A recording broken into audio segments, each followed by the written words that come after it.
Eu era um tanto um pouco rebelde, perseguidor de crente como Saulo de Tarso. Até que Deus usou uma menina para mim e disse: Deus vai lhe quebrar todinho. E a resposta que eu dei a ela foi: eu duvido. Tu não sabe quem eu sou? E eu disse a ela: quer saber quem eu sou? Ela disse: diga. 7 anos de idade. E eu disse: eu sou faixa preta de taekwondo, judô e jiu-jitsu. Eu sou atirador de elite do Exército Brasileiro. Eu sou dono de uma academia de taekwondo com 400 alunos e eu nunca apanhei de ninguém. E a menina olhou para a mãe, voltou a olhar para mim e disse: coitado do Senhor. Você pode ser o que você quiser ser, mas quando o meu Deus tiver um encontro contigo, Ele vai lhe quebrar. E eu tornei a dizer: duvido. 6 meses depois eu estava em cima de uma cama, com 3 vértebras da minha coluna quebrada. E o médico doutor Ferra, capitão do exército, dizendo: tu nunca mais vai andar. E a primeira visão que veio à minha mente foi daquela menina apontando o dedo: Deus vai lhe pegar. Só que o Deus que disse que ia me quebrar foi o Deus que um dia, em um congresso de mocidade em Parnamirim, fez com que a minha esposa fosse para o congresso e na hora do apelo aceitasse a Jesus. Naquela noite aceitaram cerca de 36 pessoas. E o pastor Raimundo João de Santana, aquele jeitão dele, ele desceu do altar, coisa que era imprevisível, entrou no meio da multidão, colocou a mão justamente no ombro da minha esposa e disse: jovem, não te preocupa com teu esposo que está quebrado naquele hospital. Eu o quebrei, mas no tempo oportuno lhe darei uma coluna nova. Farei ele andar o Brasil dizendo: eu sou. Mas tem uma coisa: o processo será doloroso. Será um processo de percas, de indagações. Mas dentro do processo eu vou revelar o meu propósito.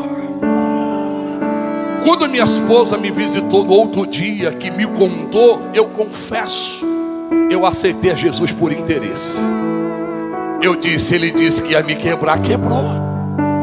Ele está dizendo que vai me dar uma coluna nova, ele vai dar. Aí eu despisto ele, volta a fazer tudo o que eu fazia. Levantei a mão e aceitei a Jesus. Só que eu pensei que ia ser rápido, como foi rápido ele me quebrar. Só que 2 anos se passaram e eu na cadeira de roda. E em 2 anos eu li a Bíblia 3 vezes, porque eu queria conhecer quem me quebrou. Só que quando eu comecei a ler a Bíblia ainda pela primeira vez, ela fez me convencer que o errado era eu e que Ele é Senhor acima de toda e qualquer circunstância. Deus me batizou com o Espírito Santo ainda na cadeira. Eu passei a ser crente pentecostal. Eu passei a pregar o Evangelho ainda na cadeira. E lembro-me que quando Deus resolveu me curar, que eu não vou contar aqui nesta noite, me convide outra vez. Eu lembro que eu voltei para o quartel. A minha aposentadoria foi cassada por um coronel. Ele provou em última instância, no último tribunal lá em Brasília, que eu estava perfeito. E o juiz bateu o martelo simplesmente dizendo: volta para cumprir o tempo de serviço. Eu voltei, passei ainda 1 ano e meio servindo. E nesse 1 ano e meio me deu a ansiedade de pregar o Evangelho. Lembro-me como se fosse hoje, nos fundos da 7ª Brigada de Infantaria Motorizada, tinha um cajueiro muito grande. Aí eu almoçava, por ser segurança do general, eu almoçava primeiro, corria para baixo do cajueiro e começava a pregar o Evangelho. Os cajus estavam florindo, as castanhas começaram a nascer e eu lá pregando. 8 meses depois eu estou lá pregando sobre Jacó no Val de Jaboque. E quando eu estou terminando a mensagem, Deus disse: faça o apelo. Aí eu disse: agora eu endoidei. Fazer apelo para caju, e Deus disse: faça o apelo. E quando eu comecei aonde está a primeira alma, venha, Jesus quer mudar a sua vida. Começou a descer soldado de cima da árvore, começou a sair soldado debaixo dos matos, começou a pular soldado de lá para cá, simplificando. 36 homens aceitaram a Jesus naquele dia. E eu fiquei assustado com aquilo. Alai, Shurikamanasai. E um gritou: ore, ore, ore para Deus batizar a gente, que a gente quer falar essa língua que você fala. E eu orei, e 18 dos 37 que foram ali aceitar, foram batizados com o Espírito Santo e com fogo. E quando a gente vinha voltando para o expediente, eu sem entender perguntava: rapaz, o que vocês estão fazendo aqui? E eles disseram: rapaz, a gente começou a perceber que você almoçava e corria aqui. Aí a gente passou a almoçar primeiro do que você e se escondia aqui. Mas você custou para fazer o apelo, viu? A gente voltava chorando, e a gente voltava conversando: rapaz, esse é o único crente que a gente conhece que não faz apelo. Mas eu entendi que o processo precisava chegar ao propósito. Ou seja, as florzinhas do caju precisavam sair a castanha, o caju precisava crescer, precisava amadurecer. E no tempo oportuno, Deus fez aquele trabalho florescer, e o nome dele foi glorificado. Segure na mão de alguém, por favor, em nome de Jesus. O meu avô, o senhor Ari, era dono de um centro de macumba junto com a minha avó. E cada um dos netos foi criado sendo devoto a um santo. E eu fui criado a vida toda sendo devoto a São Cosme e Damião. Todo dia 27 de setembro eu tinha que pagar oferendas. Eu tinha que fazer aquele saquinho de balas e sair distribuindo na rua. Meu pai nos criou dizendo que a gente não podia ter amizade com crentes, porque crente era a escória da sociedade. E assim nós crescemos, uma família de classe média alta. Eu ganhei o meu primeiro carro novo com 12 anos de idade.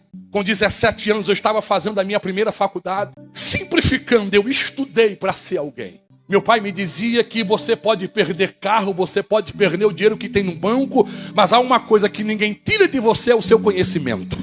Então nós estudamos. Dos filhos do seu Aires, eu sempre fui um esquisito lá de casa. Enquanto os meus irmãos mais velhos se prostituíam, eu simplesmente sempre gostei de ler. Eu leio cerca de quase 30, 40 livros por ano, desde menino. Meu pai olhava para mim e dizia assim: esse menino aí não é muito sério não. Enquanto os outros irmãos se prostituíam, iam para festa, eu nunca bebi, eu nunca fumei, graças a Deus. Hoje eu entendo que era um propósito de Deus lá na frente. Nunca fui de farra. Eu só tinha um vício. E qual é, pastor? Vou aqui afirmar. Era bater no povo. Eu comecei a treinar artes marciais com 3 anos de idade. Com 14 anos já era faixa preta de taekwondo, judô e jiu-jitsu. Cresci dentro de uma academia, dando aula de taekwondo e jiu-jitsu. Amo até hoje as duas artes. A minha filha e alguns netos treinam jiu-jitsu até hoje. Mas não estou lá mais no meio. Acompanho de longe. Só que eu conheci uma moça aqui em Natal. Eu fui panfletar uma vez na escola. Eu estava abrindo uma academia na rua Senador João Câmara, de taekwondo. E aquela menina passou, magrinha, parecia um cibitezinho. E eu arriei os 4 pneus e estepe por esta moça. Só que um dos meus alunos, chamado Cláudio, que já partiu para a glória em Cristo, conhecendo que eu não gostava de crente, ele disse assim: professor, esta menina é de família crente. E a gente sabe que o senhor não gosta de crente. Até mesmo na minha academia, quando alguém ia fazer inscrição que dizia: eu sou crente, não quero crente aqui não. Só que naquele dia eu disse assim: não, eu só saio daqui quando eu conhecer essa moça. E o Cláudio mexeu os pauzinhos e trouxe a Dal até mim. Só que Dalvanira, ela tinha um segredo com Deus. Ela é da família do seu Zezinho, da casa Parnamirim, da irmã Júlia. Os pais delas são primos de 3º grau, moram lá em João Câmara, e Dalvanira veio para cá estudar e morava na casa dele. Uma vez, em um culto doméstico, o seu Zezinho disse a Dal: faça um pedido. E Dal, aos 14 anos, disse assim: eu quero casar. A irmã Vaneide disse: vai se converter, vai estudar, menina. Foi para isso que o teu pai lhe mandou para cá. Ela disse: não, não quero casar agora, eu quero casar. Mas eu quero que Deus prepare para mim um homem chamado Robson. Eu quero que o nome do meu marido seja Robson. Eu quero que ele tenha mais de 1,80 m, eu quero que ele seja carioca. E eu quero que ele seja militar do exército. No dia 11 de março, quando nós nos conhecemos, em 85, que o Cláudio disse, eu quero lhe apresentar um amigo meu, que ela chegou perto, que eu estendi a mão e disse, muito prazer, o meu nome é Robson. A neguinha segurou na minha mão e não soltou mais. Aí olhou para mim, de baixo a cima, eu sempre fui careca. Ele disse assim, qual é a sua altura? Eu disse 1,85 m. Ela fez, Mais uma pergunta, você é oriundo da onde? Eu disse, eu sou carioca da Gema. Ela disse, muito bem, só uma pergunta, você é militar? E eu disse, sou, do exército. A dona Júlia disse que naquele dia ela entrou em casa dizendo, mãe, acabei de conhecer o meu esposo. Só que o problema, eu amei aquela menina de início, mas como contar aos meus pais que eu estava apaixonado por uma crente? Confesso que foi difícil. Papai não aceitou, mamãe não aceitou. O grau de instrução era diferenciado, porque eu vinha de uma família da alta sociedade. Dalvanira era pai, os pais dela eram agricultores em João Câmara. Eu havia acabado de terminar um namoro com a filha do diretor do Nordestão, e agora queria namorar com a menina que o pai dela plantava batata. Mas o amor falou mais alto. Até aí tudo bem, Dalvanira nunca me chamou para ser crente. Mas ela esperou a gente casar, ela não era besta. E quando nós casamos, ela começou, nego, vamos ser crente. Eu dizia, eu nunca vou ser crente. De vez em quando ela dava facada, amor, vamos ser crente é bom ver, eu nunca vou ser crente, eu não gosto de crente. A única que eu suporto ainda é você.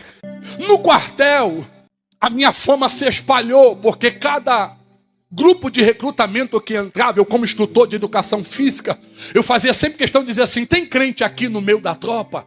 Eu uso sempre esta expressão, os bichinhos inocentes pensavam que eu era crente. Aí se identificava, talvez dizendo assim, ele vai ajudar a gente. Aí quando ele se identificava, dizia, vocês vão comer o pão que o diabo amassou na minha mão. Eu persegui crente, eu maltratei crente, eu prendi crente, eu bati em crente. Só que no recrutamento de 88, uma tropa de 145 homens que estava entrando no 7º pelotão de polícia do exército, eu perguntei, tem crente aqui? E houve um silêncio como aqui está. Mas de repente o silêncio foi rompido por um grito, permissão para falar. E eu gritei, saia de forma e se apresente. Aquele rapaz saiu de forma, ficou na minha frente, juntou os cachos, bateu a mão na coxa e disse, eu sou o recruta Felipe. E quero lhe dizer que eu sou crente, lavado e remido pelo sangue do Cordeiro que tira o pecado do mundo. E eu olhei para ele e disse assim, só tem você de crente? Ele disse, não, tem outros crentes aí no meio, mas estão com medo da tua fama. E eu disse, você não está com medo da minha fama? Ele disse, eu não. Ele disse, por quê? Porque eu sei a quem eu sirvo. Naquele dia eu disse, só você vai comer o pão que o diabo amassou. E ele disse, permissão para falar de novo. Eu disse, fala Felipe. Ele disse, eu vou comer o pão que o diabo amassou na sua mão. Mas me permita fazer um gesto. E Felipe simplesmente fez isso aqui. Ele ficou assim por cerca de alguns segundos. E eu olhei para o recruta e disse, ficou doido, soldado? Ele disse, não, senhor, olhe para o meu joelho, por favor. E eu olhei para o joelho dele, ele disse, a partir de hoje o teu nome estará gravado como tatuagem nos meus joelhos. E eu estarei orando em cima de ti, para que o Deus que eu sirvo tenha um encontro contigo e mude a sua história de vida. E sabe o que eu disse a ele aquele dia? Oração de crente não pega em mim, porque eu tenho o corpo fechado por São Cosme e Damião. Eu não conhecia que a Bíblia diz lá em Apocalipse que ele tem a chave que abre qualquer porta, e a porta que ele abre, ainda que alguém tenha muita força, não consegue fechar. Eu persegui aquele moço enquanto eu pude, até que um dia eu fui convidado a acompanhar o general de brigada aqui em Natal, como segurança dele, a ir a Brasília com ele. Eu saí de casa de 4 da manhã, morava ali na rua da delegacia, e vim subindo até a Avenida Everaldo Breves, de frente aos blocos da aeronáutica, onde tinha uma parada de ônibus, e o ônibus passava de 4h15, e eu saí de casa de 4 horas. Mas quando eu vou chegando na parada, irmã Ivete, tem uma menina lá, de 7 anos de idade, chamada Ana Luísa, e a mãe dela, quando eu entrei debaixo da marquise, estava chovendo, uma chuva fina. Lembro-me como se fosse hoje, a menina disse, mãe, este é o homem que eu sonhei. E de tanto ouvir Dalvanira dizer as coisas de crente, como Deus agia no meio dos crentes, o primeiro sentimento que desceu foi, esse negócio aí é de crente, quer ver a bomba? Fiquei do lado esquerdo da parada, elas duas do lado direito, eu aqui, olhando de rabo de olho, bem magrinho, pesava 76 quilos. De repente a mãe dizia assim: tem certeza que foi com ele que você sonhou? Ela disse: foi. E a mãe disse: vai lá que eu vou ficar aqui na intercessão. E aquela menina veio andando na minha direção, parou e disse: moço, bom dia. Eu me virei para ela pequenininha, vestidinho de chita, chinelo havaiana. Ela disse: eu não lhe conheço. E eu disse: é verdade, mas o Deus que eu sirvo lhe conhece e me mandou aqui lhe dar um recado. E eu olhei para ela e disse: você é crente? Ela disse: eu falei: eu não gosto de crente. Ela disse: eu não perguntei isso. Eu dei um passo para trás e falei: a cena pequena é atrevida, né? Ela riu, olhou para a mãe e disse: eu tenho um recado de Deus para você. E eu disse: eu não quero receber recado de Deus. Ela olhou para a mãe dela, aquele olhar que você pede socorro sem sair uma palavra da sua boca. A mãe dela entendeu, se levantou e disse: moço, bom dia. Essa menina que os teus olhos menosprezam tem 7 anos de idade. O meu esposo é militar, que nem o senhor está de serviço hoje.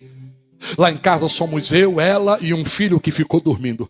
Mas desde as 2 da manhã que esta menina acordou, foi ao meu quarto e disse: mãe, Deus me deu um sonho. E no sonho tinha um homem. E este homem vai estar de 4 horas da manhã na parada de ônibus de frente aos blocos da aeronáutica, na rua Everaldo Breves. E Deus mandou eu ir lá. E eu creio naquilo que Deus fala com a minha filha, porque ela foi batizada com o Espírito Santo desde os 5 anos de idade. Não custa nada o senhor ouvir ela. Eu disse: pode falar. A menina deu um passinho para frente, ajeitou o vestido, apontou o dedo para mim: Deus manda lhe dizer que vai lhe quebrar. Eu disse: como é que é? Você sabe quem eu sou? Ela disse: não. Eu falei: eu vou lhe dizer, sua atrevida. Eu sou faixa preta de taekwondo, judô e jiu-jitsu. Eu já fui segurança do Papa João Paulo II por 1 ano e meio. Eu fiz um curso de atirador de elite na SWAT dos Estados Unidos. Eu sou sniper brasileiro. Eu nunca apanhei de ninguém. Ela riu e disse assim: você pode ser o que você quer, mas quando meu Deus descer e lhe encontrar, Ele vai lhe quebrar. E sabe qual foi a minha resposta a ela? Duvido. Eu nunca apanhei de ninguém. Ela disse: vamos ver se Ele não vai lhe quebrar. Passei 15 dias em Brasília com aquilo na mente: Deus vai lhe quebrar, Deus vai lhe quebrar, Deus vai lhe quebrar. Voltei, Dalvanira preparou aquela janta.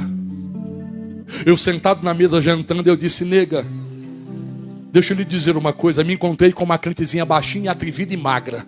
E não é que ela veio com uma história que Deus vai me quebrar. Quando eu disse isso, irmã Ivete, Dalvanira se levantou, me abraçou pelas costas, me deu um beijo na careca e disse: filho, aceite a Jesus. E eu disse: por quê? Porque eu cresci em cultos domésticos e eu ouvi sempre a irmã Julinha dizendo: Deus vela no cumprimento da sua palavra. Se Deus te escolheu como alvo, Ele vai lhe pegar um dia. E eu simplesmente tirei a mão de Dalvanira e disse: perdi a fome. E Deus que apareça. Parece que você não conhece mais o homem que tem dentro de casa. Só que 6 meses depois, lá está eu indo para o quartel. 4 horas da manhã eu começo a subir a rua. A 50 metros da parada eu paro e digo: não acredito. Quem está lá? Ana Luísa e a mãe dela. E eu disse: quer ver? Eu vou chegar lá, vai ser a mesma coisa. Ela vai se levantar, vai dizer: mãe, é este o homem. Mãe, eu tenho um recado para ele. Aí eu passei a minha mochila para a mão esquerda, olhe para mim. Fechei a mão direita. Comecei a andar dizendo: eu nunca bati numa mulher. Mas hoje, se aquela menina se levantar e dizer que tem um recado, eu dou um cascudo nela. Se a mãe se meter a besta, pelo menos um empurrão eu dou. Olha a inércia, a minha loucura, sem conhecer as escrituras. São Cosme e Damião, vem comigo. Ô São Cosme e Damião, vem comigo. Porque se ela se levantar, eu pego ela. Mas quando eu fui chegando debaixo da marquise que eu entrei, Ana Luísa se levantou. Simplesmente gritou: mãe, o homem chegou. E já veio andando na minha direção. Parou na minha frente, estendeu a mãozinha esquerda e segurou no colarinho da minha farda e me puxou. Eu desse tamanho me curvei e com a ponta do dedinho da mão direita ela passou aqui no meu nariz e começou a perguntar assim: quem é você? Você está pensando que é o que nesta terra, se não um pó em cinza diante do Deus que eu sirvo? Ela me soltou, deu 2 tapinhas e disse assim: me respeite. Pensas tu que o meu Deus não viu tu parar lá embaixo e olhar aqui para cima e chamar esses 2 demônios para lhe acompanhar, dizendo: se eu me levantasse ia me dar um cascudo, agora desce, tu é homem? Lá, Exurimandagaia. Eu olhei para ela, parei e disse: eu tocar em você, o que acontece? Ela disse: lembra que há 6 meses atrás eu estive aqui e eu lhe disse que Deus vai lhe quebrar? Eu disse: Deus, se você tocar em mim, o meu Deus muda de opinião.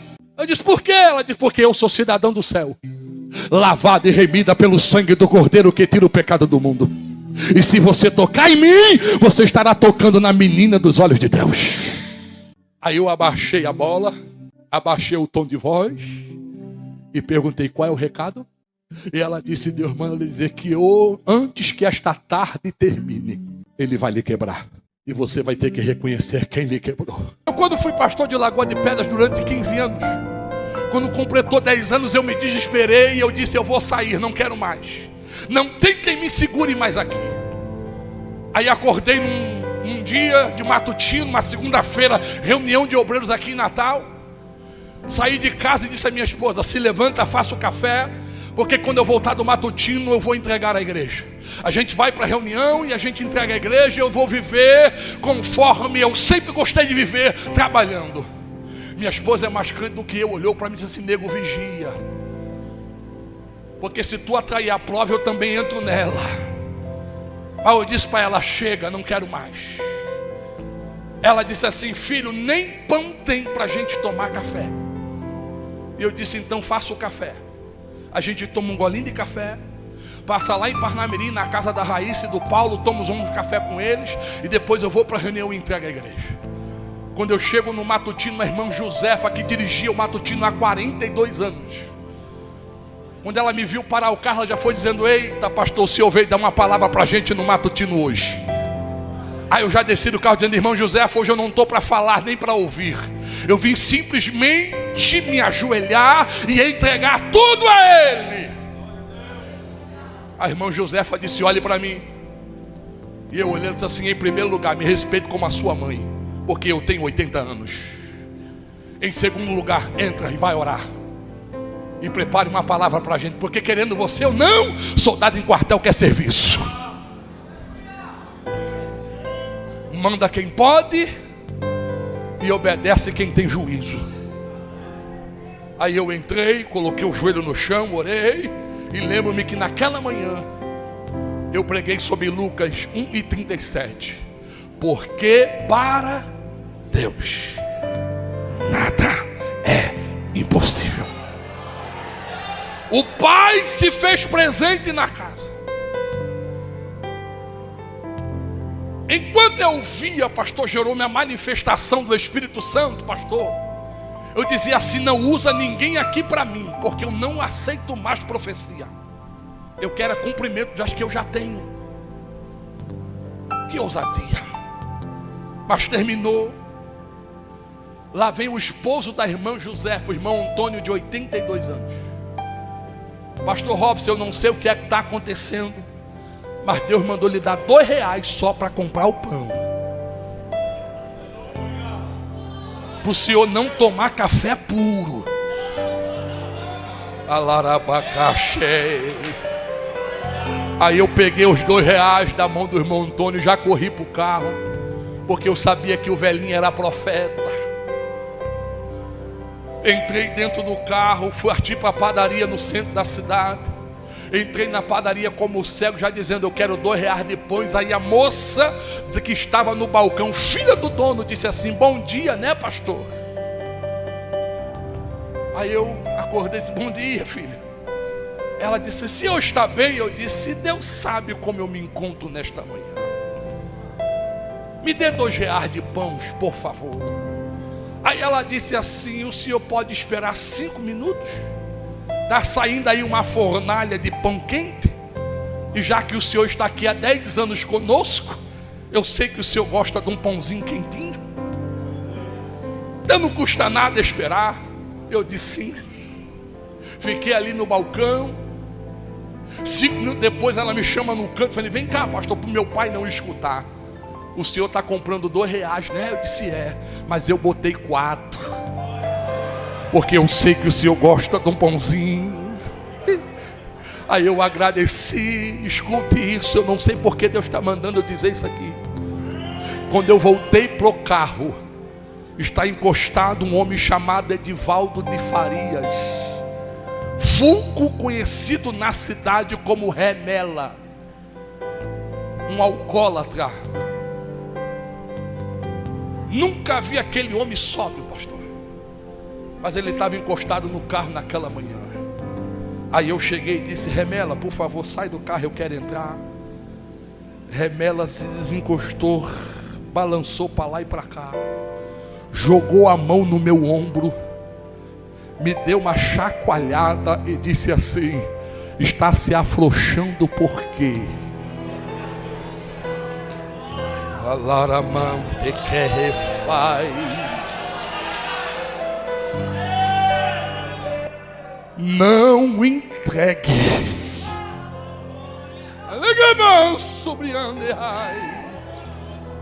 Aí eu fiquei estatalado, pastor Jerônimo.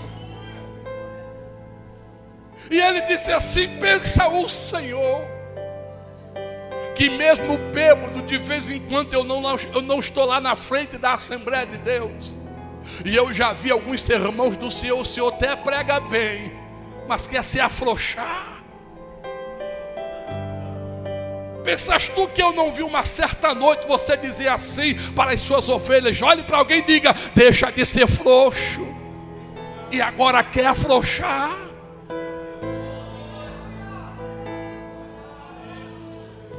Aí dentro de mim, eu olhando, eu segurando as lágrimas, aí comecei dentro de mim: mas Deus, eu venho agora do matutino, tanto crente lá, e tu está usando um bêbado para me confrontar. Aí Remela botou a mão num ombro, a mão no outro, disse assim: tu não disseste a ele que não usasse ninguém lá dentro?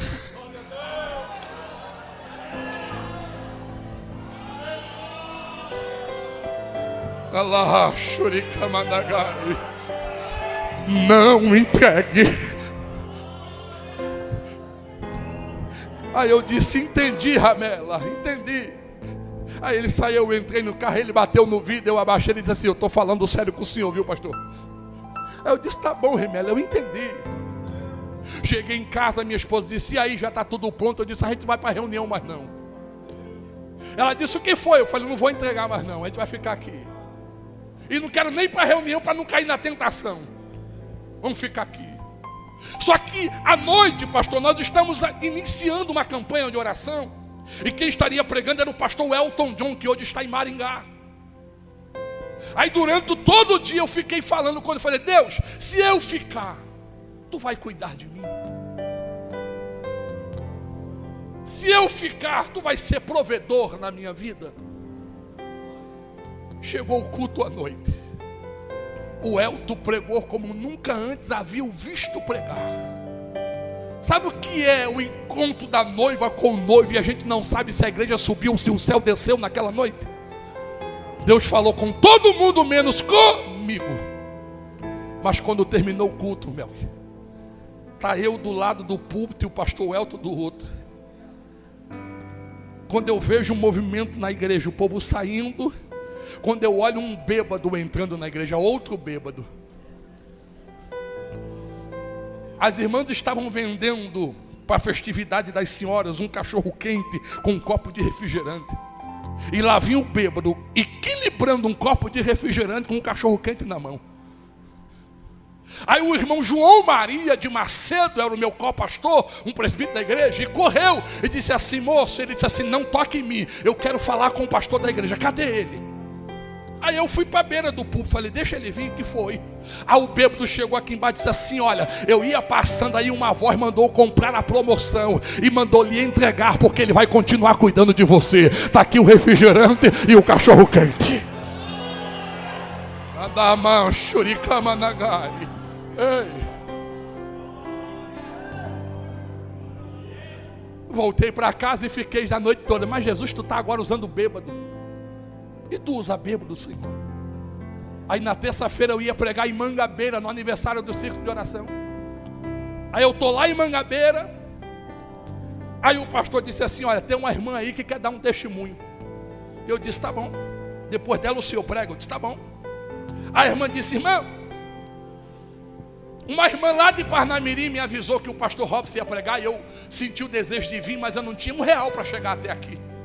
A irmã disse assim: não, a senhora sobe aí em Natal, quando chegar aqui no trevo de Parnamirim, eu subo o pagaminha da senhora e a gente chega em Mangabeira.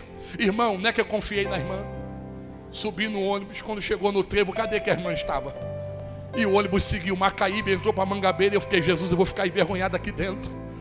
Jesus, o que eu vou dizer para o cobrador quando chegar na hora de eu descer em Mangabeira? Irmão, não é que 2 paradas antes de chegar na igreja, subiu um bêbado, ficou entre a roleta e o cobrador e gritou: eu não pago de ninguém, só da irmãzinha aqui, porque Deus mandou. Aí ela virou e disse assim: pastor Robson, Deus manda lhe dizer que quando você não quer ouvir os profetas de dentro, ele vai usar bêbado para falar com você. Eu lembro-me que eu estava pastoreando Monte Castelo 2. Minha esposa saiu para o círculo de oração, passava o dia, e eu fiquei em casa. Varri a casa, lavei o banheiro, fui fazer o almoço. Eu estando em casa, eu gosto de estar na cozinha, eu gosto de cozinhar. Nunca me caiu a honra. E eu estou lá fazendo o almoço, e ele acorda, foi o primeiro a acordar da casa, e chegou na cozinha: benção, pai, bom dia, benção. Ele: a paz do Senhor, dormiu bem, pronto, aquela conversa toda. E ele sentou e eu fui preparar um copo de Nescau com ele e um pão com epa. Vocês conhecem pão com epa? Aquele que você abre e diz: epa, não tem nada dentro. Não tem manteiga, não tem mortandela, não tem queijo, é pão com epa. Aí eu coloquei o pãozinho dele e deixei para ele colocar o açúcar a gosto. Olhe para mim. E ele colocando o açúcar e disse assim para mim: pai, eu acordei com vontade de comer uma pizza. E eu olhei e disse: filho, é 8 horas da manhã. E outra coisa, papai não tem dinheiro.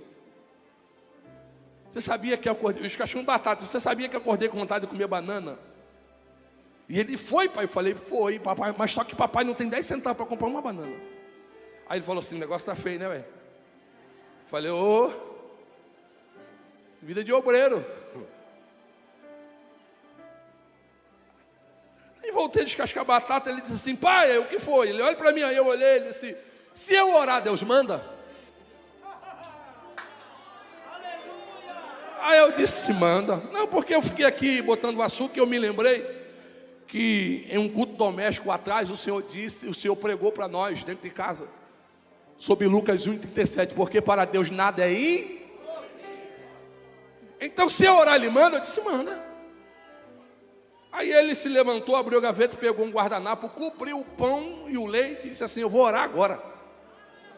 Aí eu disse: mas filho, é 8h20. Ele disse: não posso perder tempo. E ele foi para o quarto orar. A psicologia nos ensina que quando a criança está em silêncio, está fazendo arte. Aí eu fui atrás do menino. Ele foi batizado com o Espírito Santo aos 7 anos de idade. Ou melhor, aos 3 anos de idade. E quando eu abro a porta do quarto, bem devagarinho, está ele deitado no chão, chorando e falando em línguas estranhas. E eu fiquei na brecha olhando para ele. Ele disse assim: pastor João, Deus, o meu pai me ensinou que antes que eu lhe peça alguma coisa, eu tenho que atrair a sua presença até a mim. Então eu preciso lhe adorar, lhe bendizer, lhe agradecer. Aí ele é levita, ele cantava alguns pedaços de hino. De repente ele disse assim: eita, tu já chegaste. Aí na simplicidade dele, ele disse assim: Deus, se aí no céu tem algum anjo garçom, envia ele aqui no meu quarto agora. Aí ele parou e gritou: eita, ele já chegou. Aí ele disse assim: anota aí, eu quero uma pizza tamanho GG, a maior que tiver. Metade frango com catupiry, metade calabresa e as bordas recheadas de queijo cheddar. A geladeira estava queimada na época. Ele disse assim: Deus, Manda aí um saquinho de gelo e umas rodelas de limão, porque a geladeira está queimada e papai não tem dinheiro para consertar. E tem mais, Deus. Como prova que tu vai mandar a pizza, manda a banana para o meu pai antes. Olha lá, Ixurimandagai. Pergunta aí, você conhece a quem você serve?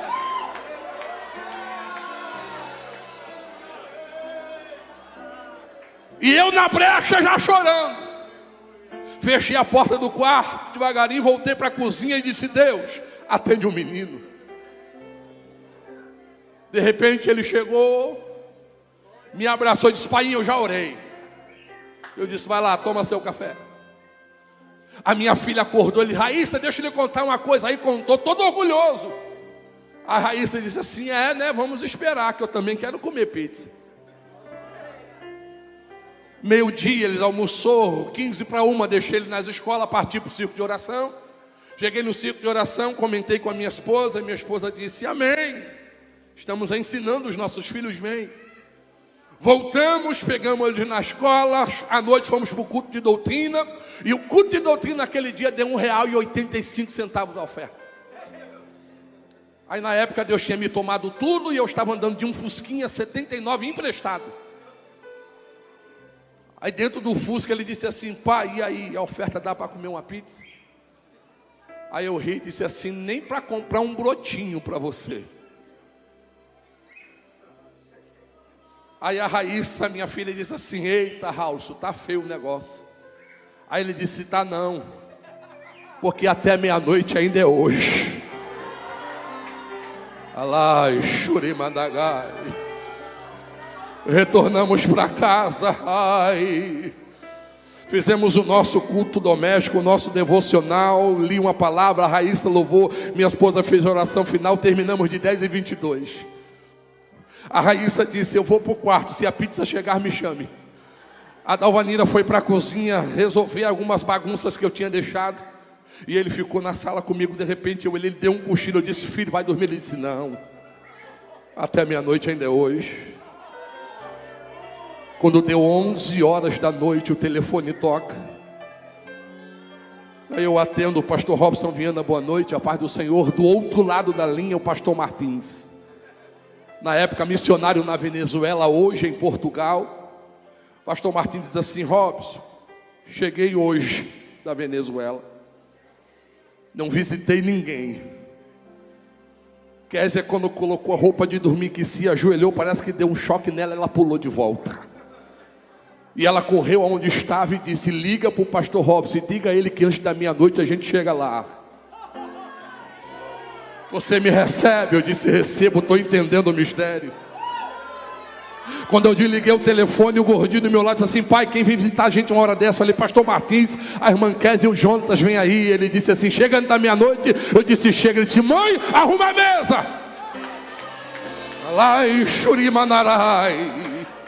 Segure a mão de alguém, segure a mão de alguém, segure a mão de alguém, por favor. Dê uma chacoalhada nesta mão aí, diga para ele: conhece a quem você serve. Conhece a quem você serve. Levante essa mão junto com a tua aí, em nome de Jesus, vai. Abre esta boca, bota para fora aquele glória a Deus e aleluia que já não saía mais. Chega de experiências rasas. Deus quer te conduzir a águas mais profundas, e para isso é você que tem que definir o seu nível de intimidade com Deus.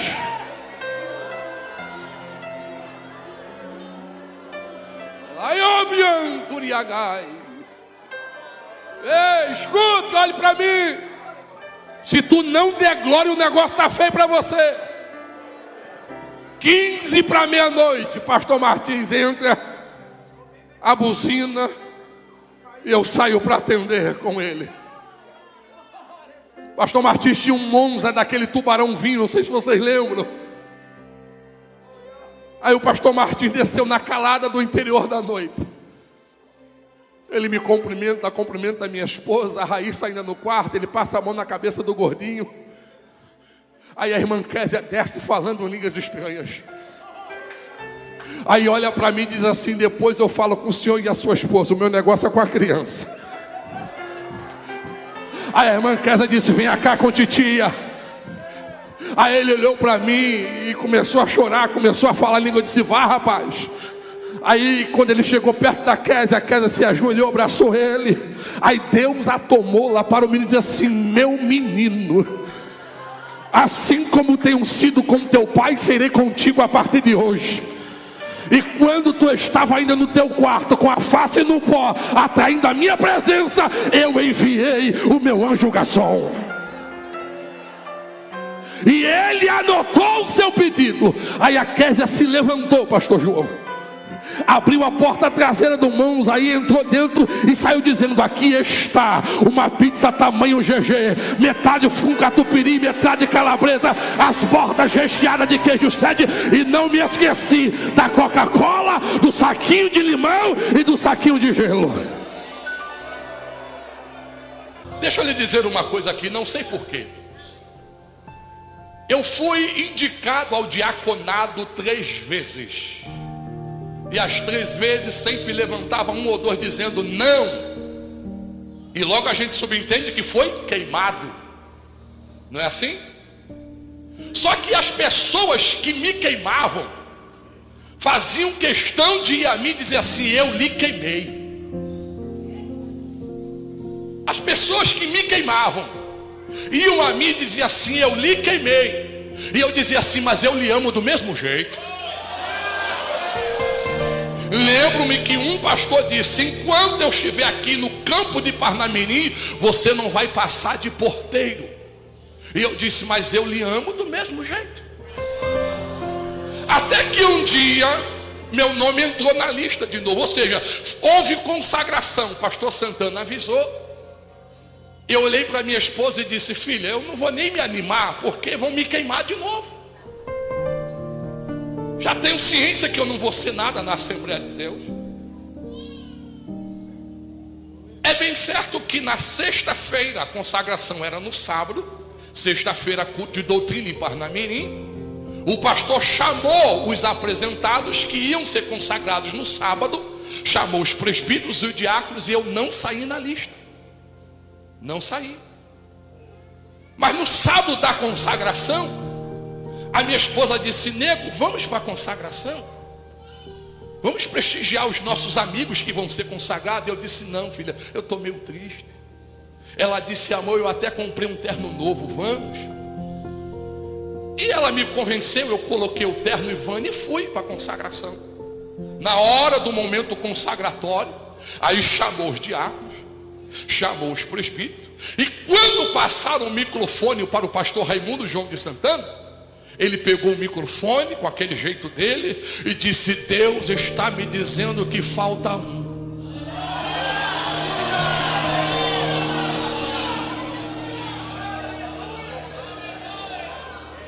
Aí ele parou, olhou e disse: e Deus me diz que o nome dele não entrou na lista para que ninguém mais se levantasse para queimar.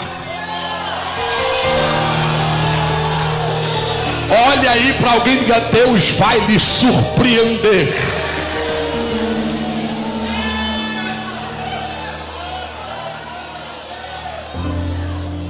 Aleluia. E Deus está mandando eu chamar agora. Aí ele gritou: aonde está o irmão Robson dos Santos Viana?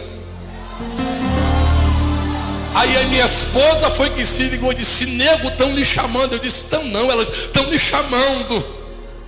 Aí eu: conversa. Aí o pastor disse: Robson. Aí eu: ô pastor, vem para cá, rapaz, chegou o tempo e ninguém pode mais impedir. Uma senhora chamada Maria nasceu numa família muito pobre. A mãe doente morreu poucos dias após Maria ter nascido. Maria não amamentou, não conheceu a mãe. O pai muito pobre. Maria mais 4 irmãos, são 5. Foram divididos para 5 famílias, foram doados. Maria ficava numa casa, noutra, até que uma tia resolveu criá-la. O pai foi embora tentar a vida. Quando Maria completou 12 anos, o pai voltou para poder fazer um tratamento, não resistiu, morreu. Maria conheceu o pai no caixão. Aos 12 anos não sabia ler e escrever, E o padrasto, muito nervoso, batia, judiava, não deixava ela estudar. Ela resolveu estudar escondido. Ela pegava uma lata lá na chácara, no sítio onde ela morava, enchia de laranja, punha na cabeça, andava quilômetros a pé, 3 quilômetros, chegava na cidade, vendia laranja, comprava lápis, caderno, estudava, voltava para casa. Todo mundo achando que ela estava só vendendo laranja, ela estava estudando. Aos 12 anos foi aprender a ler e escrever.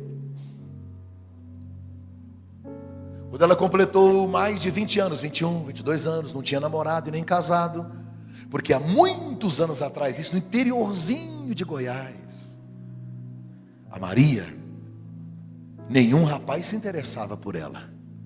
Ela não tinha uma família, não tinha uma origem. Aí ela começou a fazer um trabalho na cadeia da cidade. Conheceu um moço que estava preso.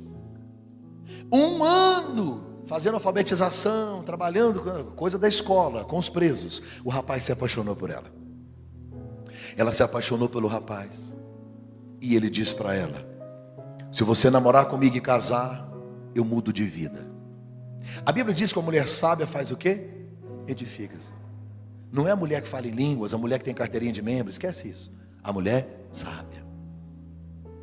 Ela aceitou o desafio, eles se casaram. 5 anos de casados. Ele vendeu as armas, nunca mais teve confusão com a polícia, nunca mais cometeu nenhum crime, nunca mais teve nenhum problema. E nesse 5º ano, ele já tinha a maior mercearia da cidade. A cidade pequenininha, não era nada assim, mas ele já era respeitado.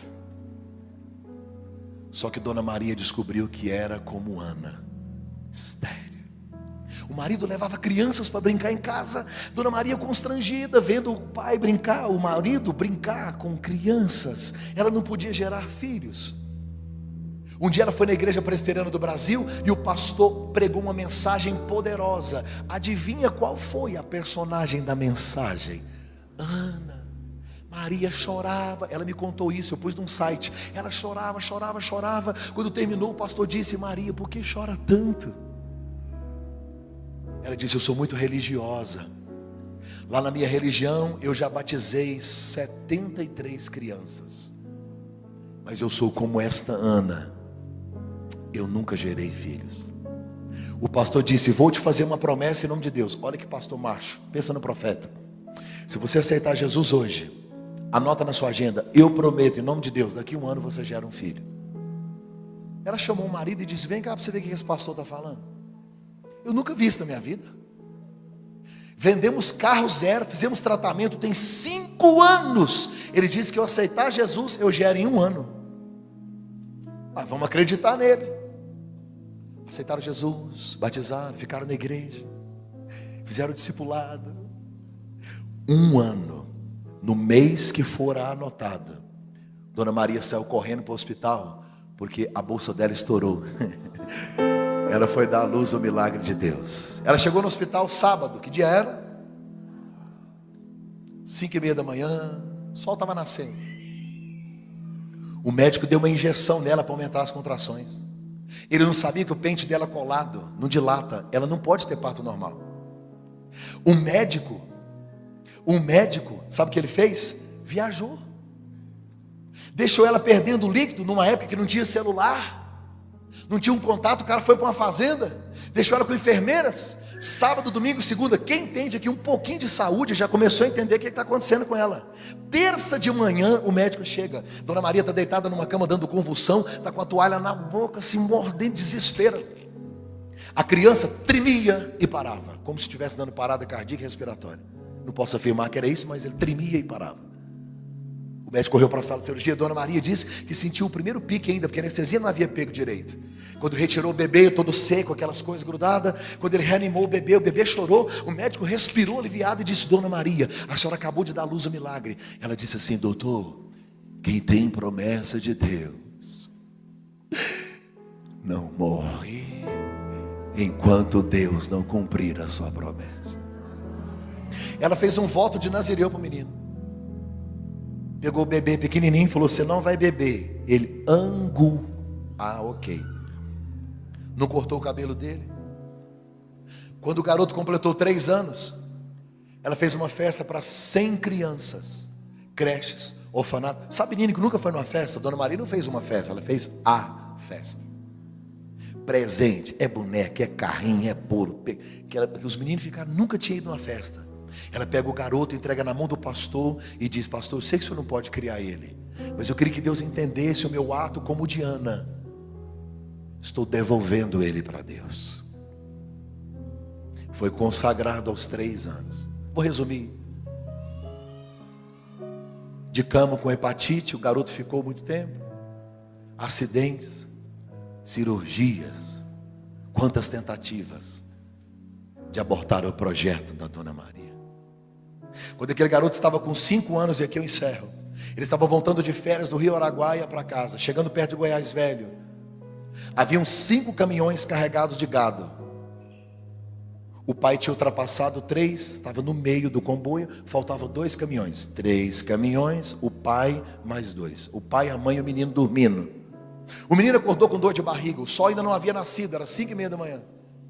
Ai, minha barriga, ai. O pai disse: eu não vou parar, não posso. Faltam 2 caminhões, é carga viva, é perigoso, são 5. E o menino, ai, você sabe como é que é criança. O pai teve que encostar, abriu a porta, pôs o garoto no acostamento. O garoto começou a assoviar. O pai falou: você não vai fazer nada. Passou. O pai pega o menino numa ira, gente, põe dentro do carro, sai fritando, cantando os pneus. Quando chega na última curva, na cidade de Goiás Velho, um boi enorme que estava no pasto, saltou a cerca, veio para meio da pista, na ponte. O primeiro caminhão bateu e parou. Os outros 4 caminhões entraram, engavetaram, um dentro do outro. Haviam muitos caronas. Todas as pessoas morreram, mais da metade do gado. Aquele pai desce do carro em desespero. O sol nasce, aquela luz deu para ver a dimensão da tragédia. Ele está trêmulo porque ele estava no meio.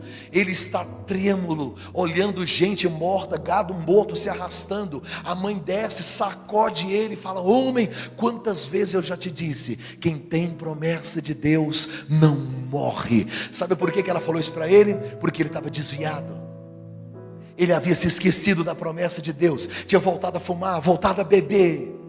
E aí, pastor? E aí depois dessa ele voltou para a igreja, rapidinho, está firme com o Senhor. Aquela mulher é secretária da igreja. Pastor, e o menino? Sou eu, Mark Anderson, que vim para lhe dizer que Deus é fiel para te fazer gerar.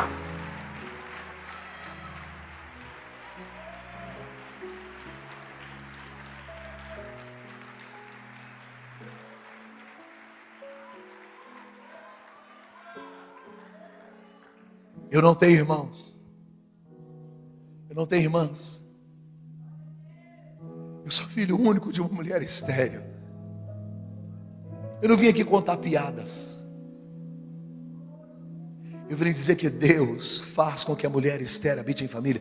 Eu vim dizer que as finanças podem gerar, o casamento pode voltar. Eu vim dizer que Deus não é conto de carochinha. Quem entrou aqui e quer ver o milagre? Quem quer ver o milagre?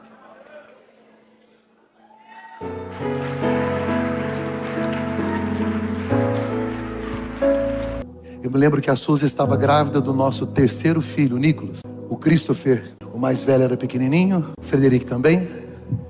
Ela grávida do Nicolas. Nós morávamos perto do Rio Formoso, Residencial Canadá, depois do Novo Horizonte. Saímos no domingo para ir almoçar na casa de uns amigos. Quando eu voltei, o portão estava aberto, a porta da casa também. O pessoal tinha feito a nossa mudança. Eu não pedi não, foi assaltante mesmo, ladrão, levou tudo. Limpou minha casa. Na época tinha DVD, eu não sei se alguém lembra de DVD, mas tinha DVD, tinha som, televisão, tinha micro-ondas, tinha um forninho, tinha um monte de coisa. Levou tudo. Eu trabalhando muito. Eu viajava sozinho, de carro. Goiás, Mato Grosso, Tocantins, Mato Grosso do Sul. Quilômetros e quilômetros para vender um CD. Para ganhar uma oferta pequena, voltar para casa, alimentar minha família, era muito difícil. Me deu uma vontade de encontrar o ladrão aquela hora, olhar dentro da biloca dos olhos dele e falar: ô menino lindo. Eu sou o pastor, queria orar por você. Senhor, só um AVC. Só um.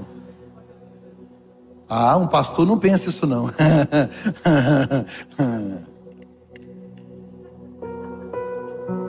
Deixa eu explicar pro pessoal do YouTube, chama ironia. Foi pro quarto. A Susan começou a tremer e a chorar. E ela falou para mim, o computador que eles levaram tava todas as fotos do Frederic de 0 a 2 anos. Nenhuma revelada, nenhuma na nuvem. Perdemos tudo. E começamos a lembrar, porque foram perdas financeiras, emocionais. Ela chorando. Aí os meninos começaram a chorar também, porque estava vendo a mãe chorar. Fui pro quarto, ajoelhei. Eu fiz uma pergunta que ninguém aqui nunca fez na hora da dor. Deus, por quê? Eu sou servo. Aí a gente começa. Eu sou dizimista. Eu sou ofertante. Eu faço o quê? Senhor. E Deus fez o quê? Naquela hora me veio na mente assim, Jó. Falei, gente, esse cara, ele não perdeu os móveis, ele perdeu tudo. Ele perdeu os filhos, ele perdeu os bens. A mulher dele mandou ele falar, amaldiçoa esse Deus, morre. O cara foi no pó. E quando terminou tudo, ele disse, bendito seja o nome do Senhor. Bendito é bem-aventurado, gratidão. Como? Fiz um propósito com Deus, 1 semana de jejum e oração. Não é para colocar o dedo no nariz de Deus e ficar brigando com ele, não. 1 semana de silêncio, jejum e oração. E no meu jejum e oração, todos os dias, orava de madrugada e jejuava o dia todo até o final do dia. Sabe qual foi o propósito? Gratidão. Deus, eu te adoro, porque o Senhor me deu o privilégio de ter tudo isso até ontem. Eu te louvo porque até aqui nunca faltou nada. Eu não estou querendo saber da agora para frente. Eu estou te louvando porque eu tive a oportunidade de desfrutar, de viver isso. 7º dia entreguei. Um cara me liga, ops, bom? Falei, bom também. Ele falou, bom, eu sei, bom também. O ladrão levou sua cama. Falei, já vi que o amado não entende de assalto. Vou levar a cama. O cara levou tudo, ele largou a cama. Falou, nem pensei nisso. É que eu comprei uma cama king size box enorme para te dar. Falei, ela é bem-vinda em nome de Jesus. Onde é que busca? Eu vou mandar entregar. Pensou na camona lá em casa. Quase não coube no quarto. Ela ficou meio que na parede assim. Mas deu certo. O outro me ligou e falou, vem cá na minha empresa. Eu fiquei sabendo, estou comovido com a sua história. Fiz uma lista aqui de 15 itens, todos os eletrodomésticos que te levaram. Escolhe um. Aí eu circulei o mais caro, lógico, eu sou crente. Aí fui lá, escolhi o mais caro. Aí falou, amanhã você volta. Quando eu voltei no outro dia, tinha um caminhão, um baú estacionado no fundo lá da empresa dele, com tudo o que ele havia escrito na lista e mais um pouco. Ganhei naquela mesma semana 2 celulares, ganhei várias camisas, comecei a ganhar sapato.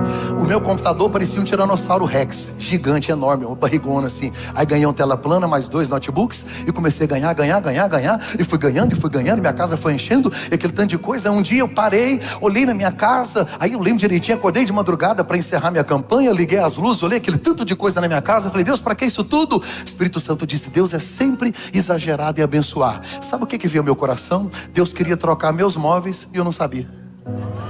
Agora presta atenção. Qual foi o meu sentimento quando a minha casa ficou vazia? Raiva, ira, decepção. Qual foi o sentimento de Deus? Até que enfim, tirei o velho, porque eu vou colocar tudo novo. Deus vai colocar coisas novas. Mesmo nos piores dias, adore ao Senhor, você não está entendendo.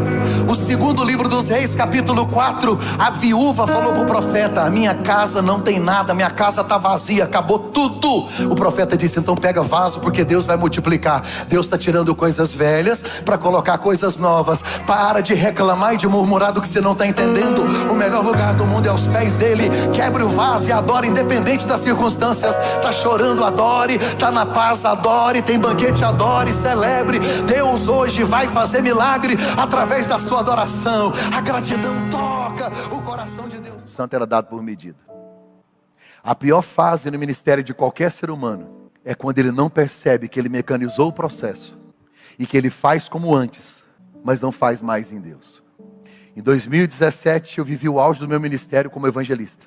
Em 2017 eu preguei numa conferência do pastor Josué, eu preguei numa conferência do pastor Cláudio Duarte, eu preguei numa conferência do pastor Luciano Subirá, preguei numa conferência do pastor Silas Malafaia. Eu estava vivendo a melhor fase do meu ministério, eu estava amando aquilo. Mas eu me lembro que eu estava tão assim, imerso, e viajava, e hotel, e viagem, hotel, que era tanto de coisa. Eu comecei a mecanizar o processo. Um dia, estava pregando, eu olhei e tinha umas 2.000 pessoas. Eu fiz a conta de quantos livros eu ia vender. Não ri não, que você já fez as contas, se a oferta ia dar ou não também. Estou te vendo, hein? É errado vender livro? Não, os meus estão aqui, tem que vender, está tudo certo. Aí comecei a olhar. Aí na hora, caiu a ficha. Lembrei que eu não tinha levado o livro, eu esqueci. Me bateu uma tristeza, uma depressão. Eu continuei pregando porque a mensagem estava decorada. E eu pregando, e meu cérebro, por que você fez isso, Marco? Você esqueceu. O Espírito Santo falou na minha alma, se você veio aqui só para vender, eu não preciso de você. Isso aí não é balcão. Você não está falando com uma prostituta, é noiva e tem dono.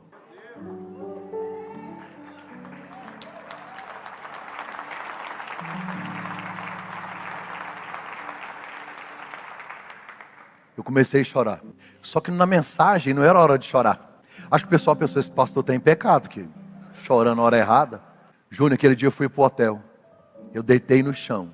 Eu fiz uma oração que mudou minha vida. Eu disse, Deus, se for para eu fazer disso um negócio, ou a gente para aqui, ou o Senhor gera uma situação para mudar meu coração, para tirar essa programação.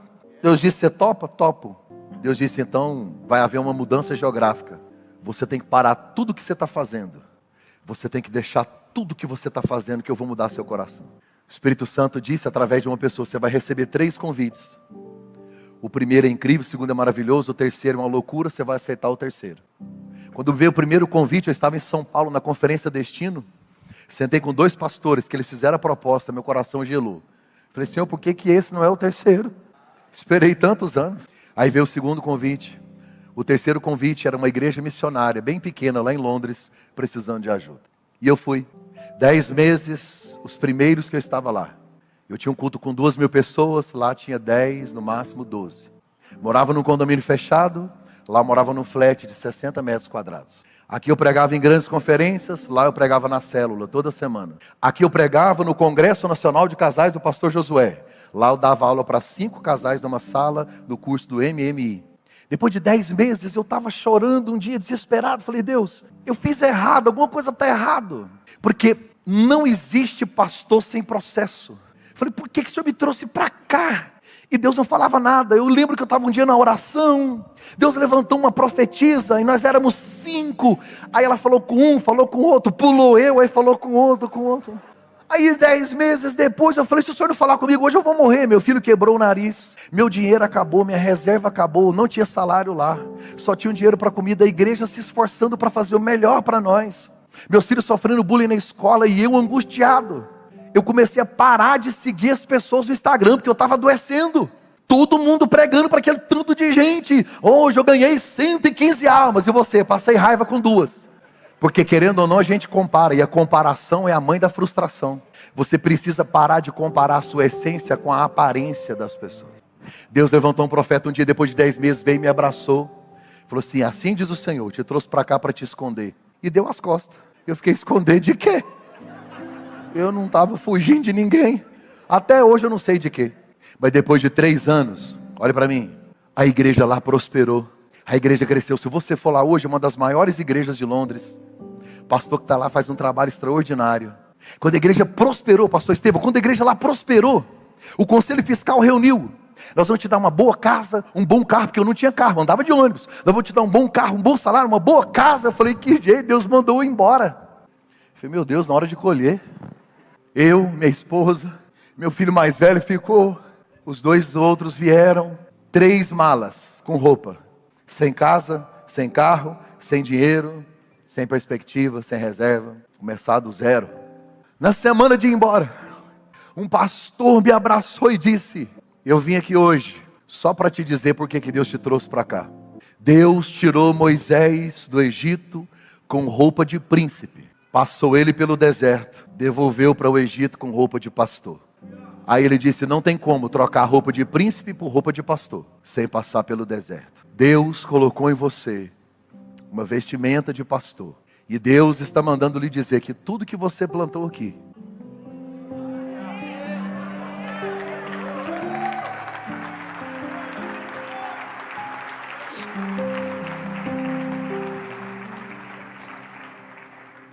eu vou encerrar te falando uma coisa que Sansão não fez e que você precisa, pastor.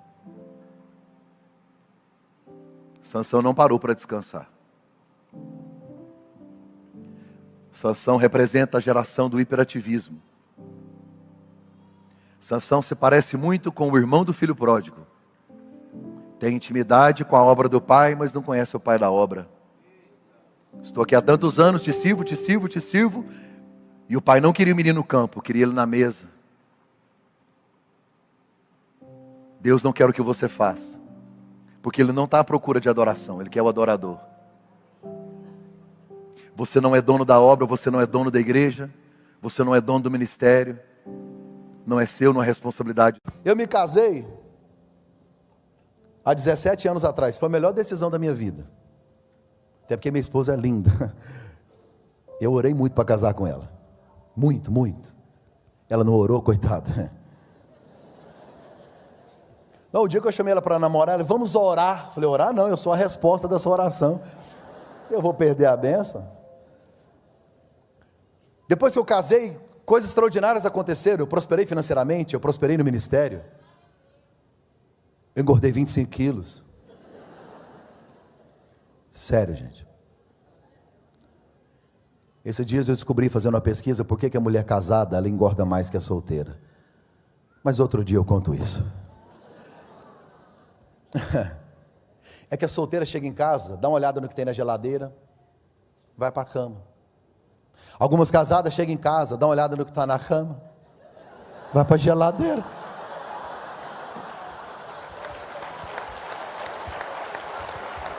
A culpa é nossa.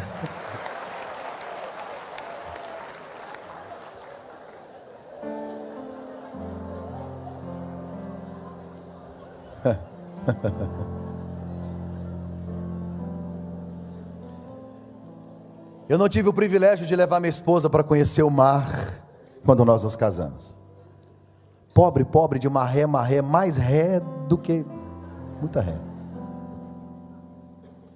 Com 1 ano e meio, 1 ano e pouco de casada, a gente juntou um dinheirinho e foi de ônibus para a praia. Vocês estão na praia.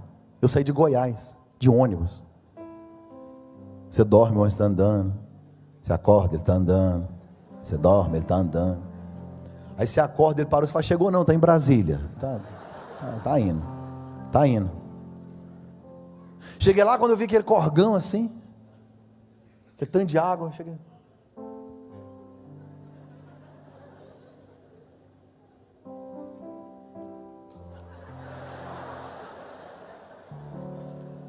E eu de costa para a onda, ela... Prá! Quando eu levantei, alguém: ô goiano! Ô goiano, quem contou? 15 dias, no último dia, pastora Josiane, deixei minha esposa sozinha tomando uma aguinha de coco no guarda-sol. Fui comprar uma água. Uma cigana se aproximou dela e disse: olha sua mão. Ela é filha de pastor, nasceu na igreja, ela nem sabia o que acontecia, falou: vou, de curiosidade, né? Deu a mão, a cigana leu. Fez ela pagar.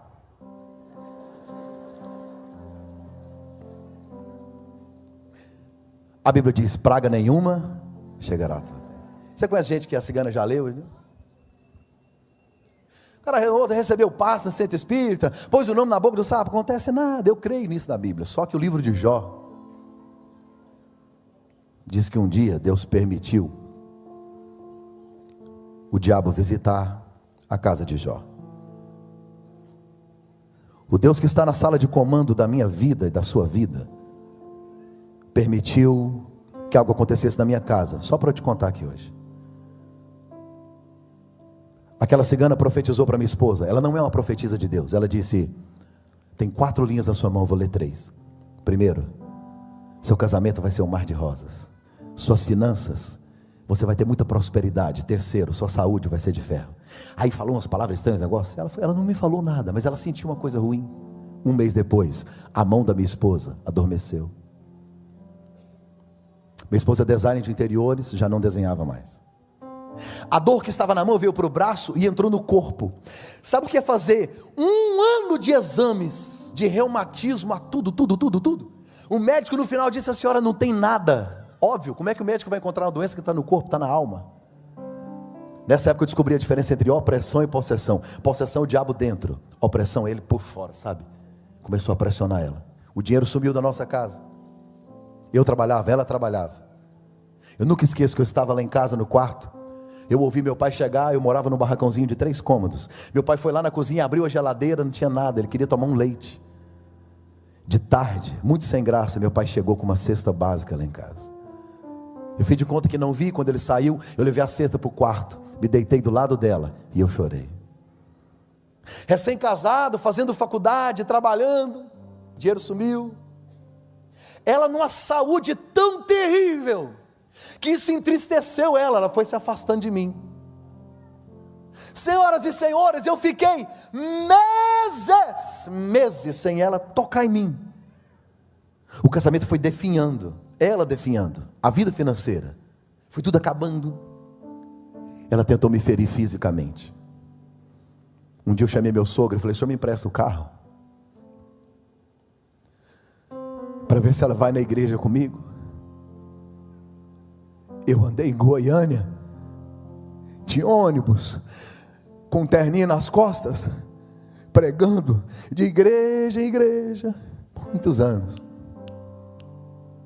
Mas ela não ia. De carro ela disse: eu vou.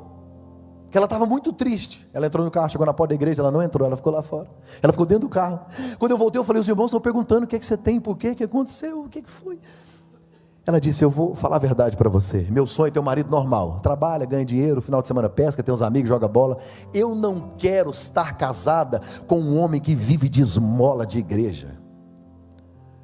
Aquele dia eu tinha ganhado um envelope com R$16 de moeda. Eu fui embora para casa calado.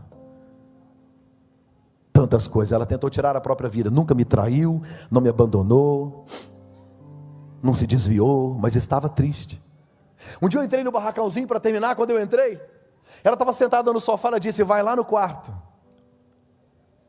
pega suas coisas e vai embora da casa, porque eu não amo mais você. Meu chão sumiu.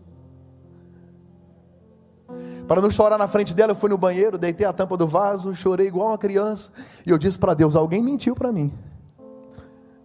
Eu estava fazendo administração de empresas. O meu pastor disse: não adianta você mexer com isso, Deus tem uma chamada.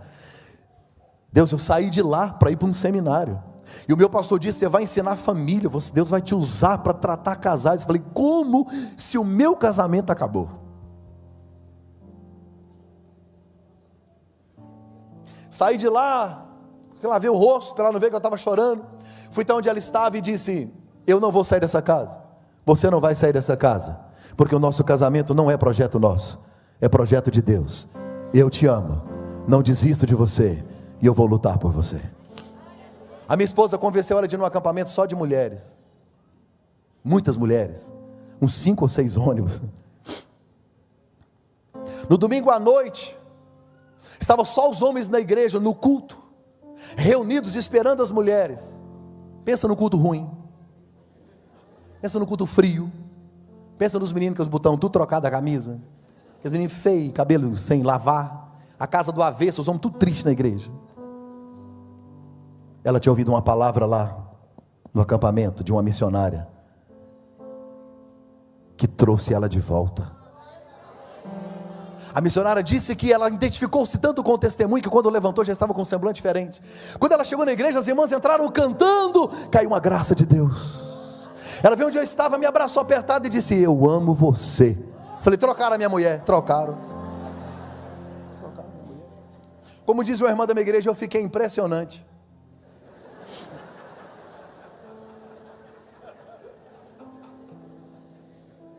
Segunda-feira eu cheguei em casa, ela estava no mesmo lugar. O coraçãozinho já acelerou.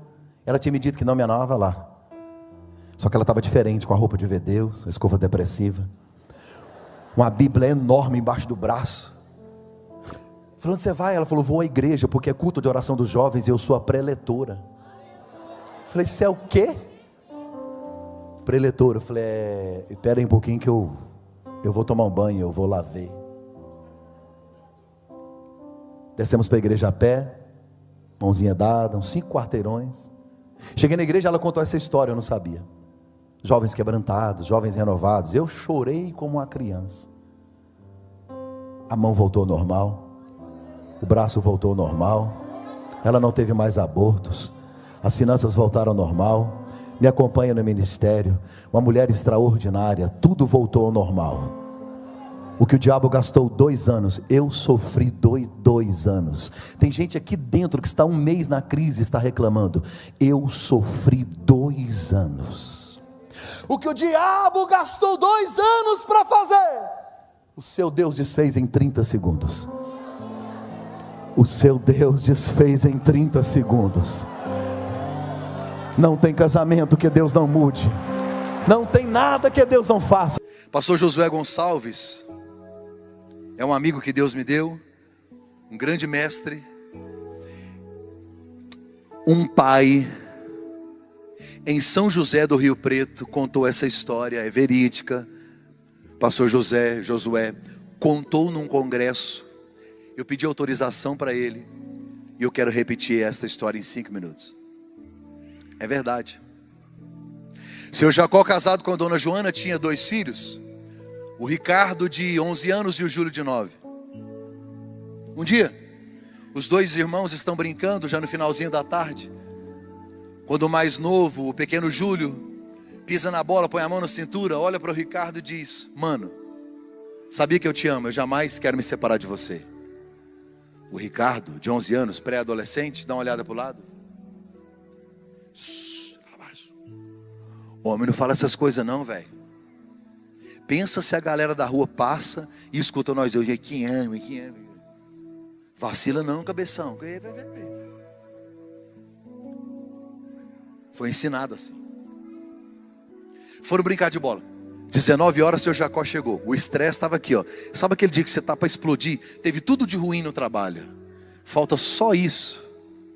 Pequeno Júlio vem correndo, pula no pescoço do seu pai e diz: papai, sabia que eu amo o senhor? Eu jamais quero me separar do senhor. Eu te amo. Seu Jacó desce Júlio e começa a gritar com ele. Quantas vezes eu tenho que lhe dizer que o homem não fala essas bobagens? 2 coisas o macho de verdade não faz. O homem não fica chorando à toa, o homem não chora. E outra coisa, o homem não fala essas palhaçadas. Eu estou estressado. E começou a vociferar. Descarregou no garoto. E o garoto ele não esperava por aquilo. Ele ficou todo atrapalhado, saiu correndo, passou pela cozinha.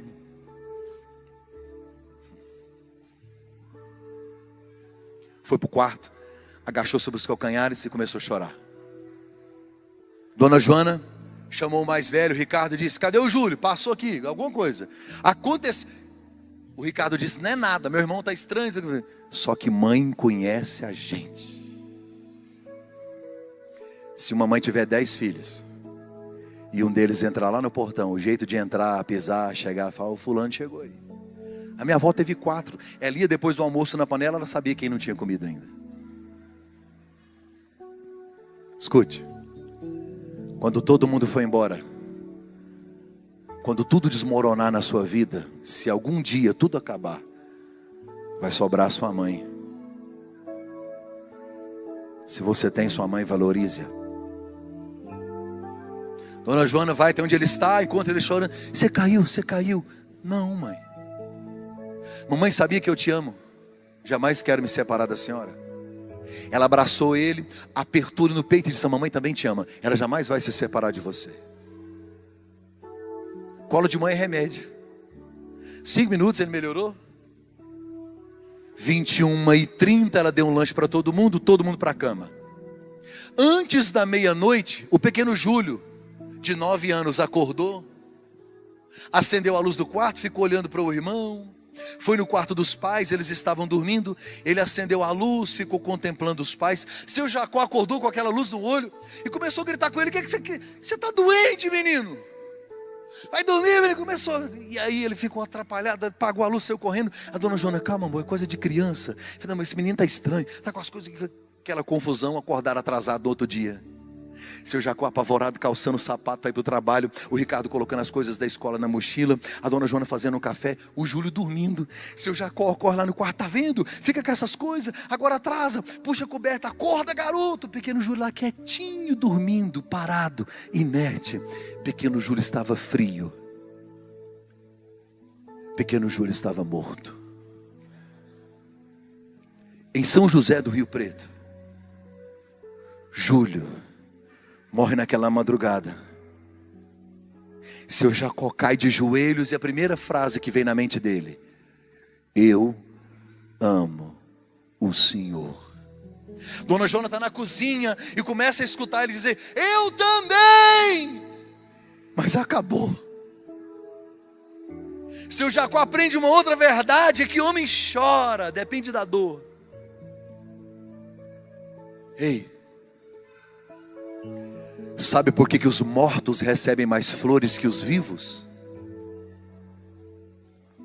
Porque o remorso é mais forte que a gratidão. A gente deixa para dizer eu te amo tarde demais. A gente deixa para pedir perdão tarde demais. A gente deixa para fazer uma ligação tarde demais. A gente deixa para dar um abraço depois. A gente deixa para fazer um depois, tudo depois. Dona Joana veio correndo, o Ricardo, todos ficam de joelhos. Tinha um bilhetinho na mão do Júlio, estava assim: outra noite Deus falou comigo num sonho. Ele disse que apesar de amar a minha família me amar, a gente ia separar. Eu não queria isso, mas Deus disse que era necessário. Eu não sei o que vai acontecer, eu estou com medo. Quero dizer uma coisa, Ricardo: nunca se envergonhe de amar o seu irmão. Mamãe, você é a melhor mamãe do mundo. Papai, o senhor de tanto trabalhar esqueceu de viver. Esqueceu de me amar. Eu amo todos vocês. Júlio. Sabe, gente,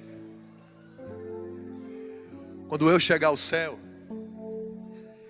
Deus não vai me perguntar quantas igrejas eu preguei. Deus não vai pedir meu contra-cheque. Deus não vai pedir meus diplomas. Tudo isso é importante, mas Ele não vai me pedir. Ele não vai pedir a chave do meu carro. Ele vai me dizer: eu te dei herança. Como foi que você cuidou das pessoas que eu coloquei para você cuidar? Não brinque de família. Não brinque com os maiores tesouros que Deus já te deu. Coloque-se em pé e eu vou te falar a última verdade desse texto. Coloca para mim no telão, na Bíblia, por favor, Lucas capítulo 15, verso 22.